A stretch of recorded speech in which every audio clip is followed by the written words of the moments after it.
السلام علیکم ورحمۃ اللہ وبرکاتہ۔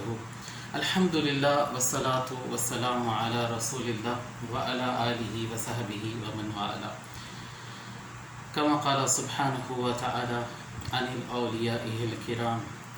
الا ان اولیاء اللہ لا خوف علیہم ولا هم يحزنون، الا وصلوا وسلموا على احمد الحادی شفیع الورى ترى، اللهم صل على سیدنا محمد طب القلوب ودوائها والعافية الأبدان وشفائها ونور الأبصار وضيائها وعلى آله وصحبه ومن والاه۔ محترم سامعین اکرام، آج کا ہمارا موضوع ہے ہمارے پیر و مرشد شیخ طریقت سیدنا و مرشدنا و قدوتنا و سندنا غوث العظم غوث پاک رضی اللہ تعالی عنہ و ارضاہ۔ پہلی بات میں یہ کہنا چاہتا ہوں کہ آج کل لوگوں کا مطالعہ کتب اسلامیہ سے بہت زیادہ کم ہو گیا ہے، اور علماء دین متین بالخصوص علماء اہل سنت والجماعت سے عوام الناس کا جو رابطہ ہونا چاہیے، جو کنیکشن، جو ایموشنل اٹیچمنٹ ہونا چاہیے،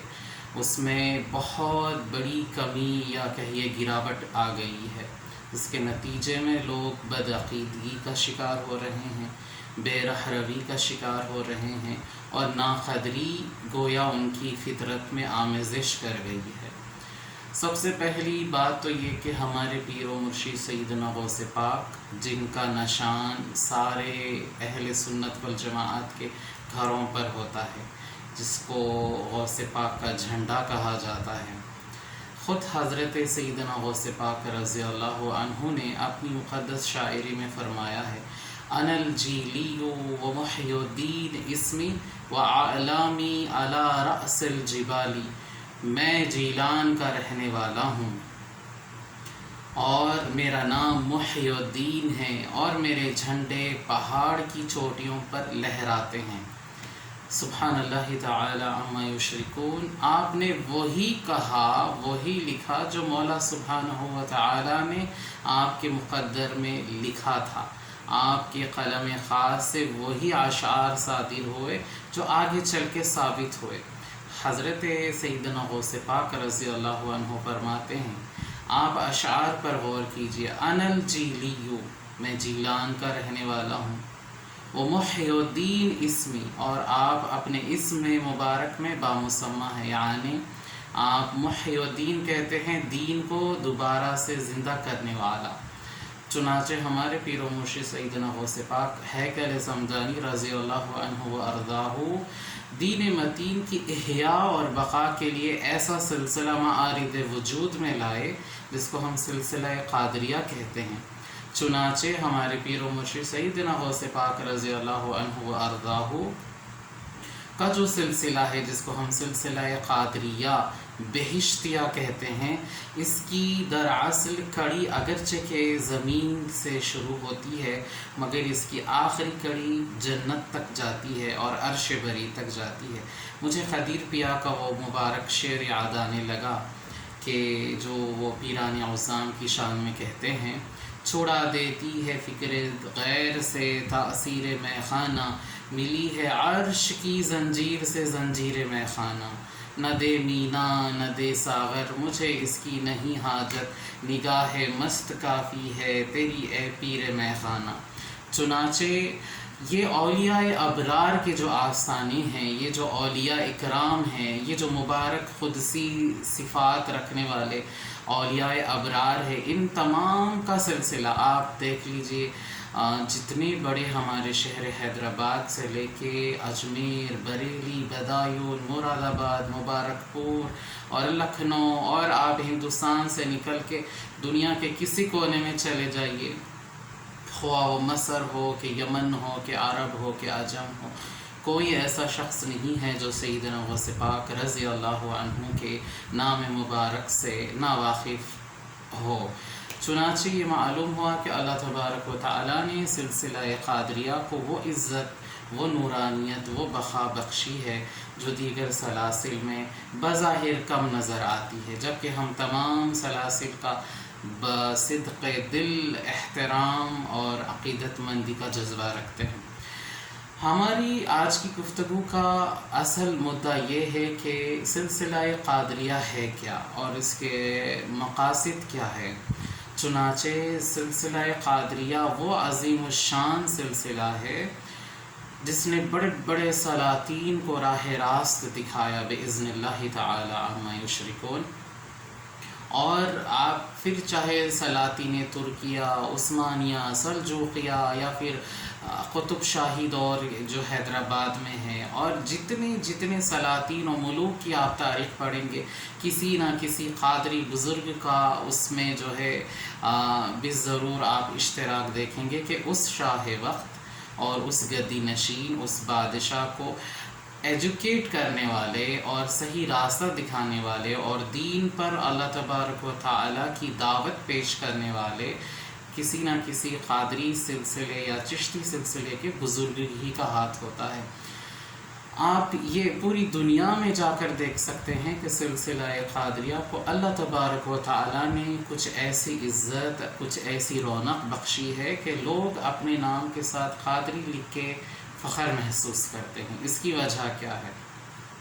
اس کی وجہ یہ ہے کہ اس سلسلے کے بانی حضرت سیدنا غوث پاک رضی اللہ عنہ و ارضاہ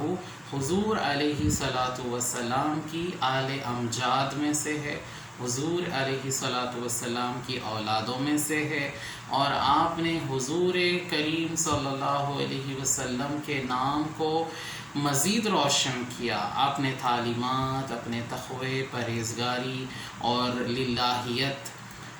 کے ذریعے سے آپ نے وہ میسیج دیا جو بنی اسرائیل کے انبیاء دیا کرتے تھے۔ چنانچہ حضور علیہ الصلاۃ والسلام کا خود قول مبارک ہے کہ علماء و امتی کا انبیاء بنی اسرائیل، میری امت کے علماء بنی اسرائیل کے نبیوں جیسی شان رکھیں گے، علم میں، تدبر میں، تفقہ میں، تفکر میں، تعامل میں، معاملات میں، مجاملات میں۔ آپ کسی میدان میں اولیاء محمدی صلی اللہ علیہ وسلم کو بنی اسرائیل کے روش سے دور نہیں دیکھیں گے۔ پھر خواہ و تبلیغ کا معاملہ ہو، رشد و ہدایت کا معاملہ ہو، لوگوں کو راہ راست پہ آنے کی دعوت کا جذبہ دینے کا معاملہ ہو، کسی بھی معاملے میں اللہ تبارک و تعالی نے سلسلہ قادریہ کو پیچھے نہیں رکھا ہے۔ چنانچہ یہ بات ثابت ہوتی ہے کہ آپ کسی بھی مکتب فکر کے بانیان یا ان کے اماموں کو لے لیجئے، وہ بھی سلسلہ قادریہ سے کسی نہ کسی قسم کا تعلق رکھتے ہیں۔ چنانچہ میں بطور برسبیل تذکرہ، بطور مثال کے یہ کہنا چاہتا ہوں کہ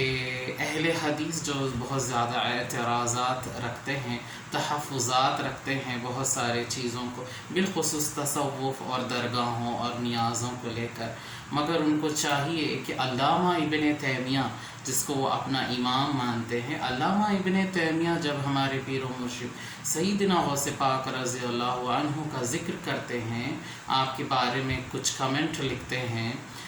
تو وہ کہتے ہیں کہ وہ ان کی کرامت اور ان کی شہرت اور ان کی بلندیاں حد تواتر کو جا پہنچی، یعنی وہ صاحب کرامت کچھ اس معنی میں ہے کہ ان کی کرامت کی شہادت یعنی گواہی دینے والوں کا ایک بڑا مجمع ہے۔ اس کو کہتے ہیں تواتر سے کرامت کا ظہور ہونا۔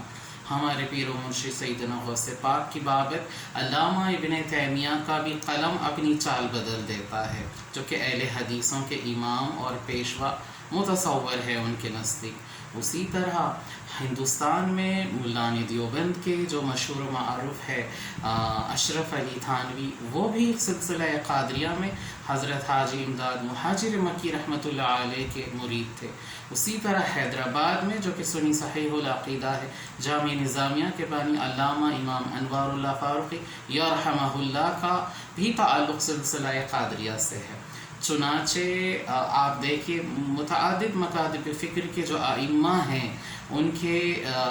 کہیں نہ کہیں سلسلہ قادریہ سے تعلق ہے۔ بس میں یہی کہنا چاہتا تھا، اپنی خراج عقیدت ہمارے پیر و مرشد سیدنا غوث پاک کی بارگاہ اقدس میں پیش کرنا چاہتا تھا۔ میں یہی کہوں گا کہ میرے اپنے نوجوان بھائیوں کو کہ دینی کتب کا مطالعہ کرے، اپنے معلومات کو بڑھائے، نالج گین کرے، تاکہ آپ کا اور آپ کے گھر کا بھلا ہو۔ وَمَا عَلَيْنَا إِلَّا الْبَلَاغُ وَمَا تَوْفِيقِي إِلَّا بِاللَّهِ، مَعَ السَّلَامَ۔